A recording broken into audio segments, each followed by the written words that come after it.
émission consacrée à la décision prise par 30 à 70 000 personnes en France de se convertir à l'islam.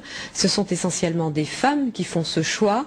Pour quelles raisons? C'est ce que Pierre Nicolas et Jean-Michel Mier ont demandé à 2 d'entre elles. Écoutons leur témoignage.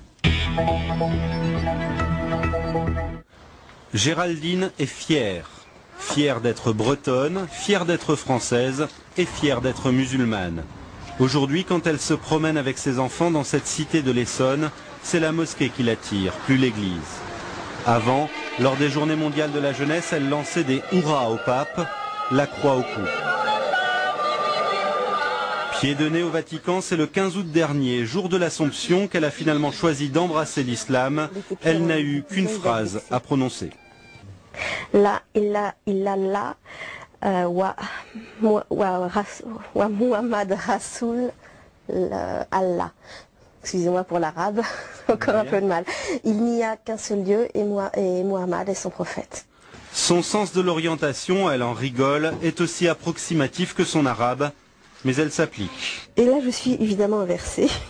Donc, cette boussole spéciale indique la Mecque. Donc il faut suivre cette direction-là pour la prière.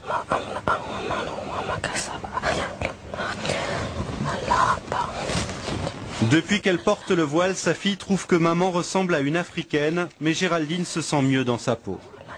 Avant ma conversion, il me prenait plus pour une femme française facile, etc. On va dire vraiment quelqu'un qu'on va draguer et c'est tout. Depuis que j'ai le voile et que je suis musulmane, je suis une femme qu'on respecte et une sœur. Géraldine l'avoue, elle a besoin de règles et l'islam lui en donne. Par exemple, elle ne touche plus aux bouteilles sur son frigo. Un regret? C'est plus quand je mange, par exemple, un plat typique qu'on a l'habitude de servir avec un vin rouge, ou même les huîtres que j'ai mangées dimanche sans muscadet, c'était un petit peu tristounet finalement, puis c'est bien passé avec les citrons. La conversion de Valérie est plus ancienne. Élève brillante, doctorante, elle a franchi le pas il y a 2 ans. On ne peut pas dire que ses parents ont mal réagi, mais ce n'était pas non plus le fol enthousiasme dans sa famille.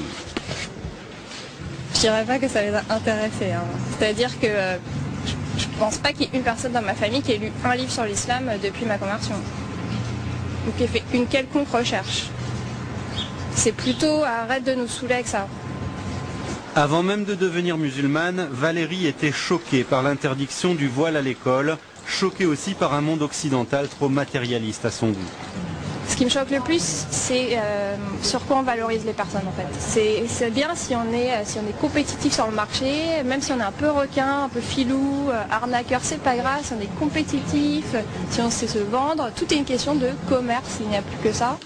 Quand l'occasion se présentera, Valérie épousera un musulman. Le Coran, de toute façon, ne lui laisse guère le choix. S'ils ont des enfants ensemble, elle les éduquera selon les valeurs de l'islam, libre à eux de choisir leur religion quand ils seront majeurs.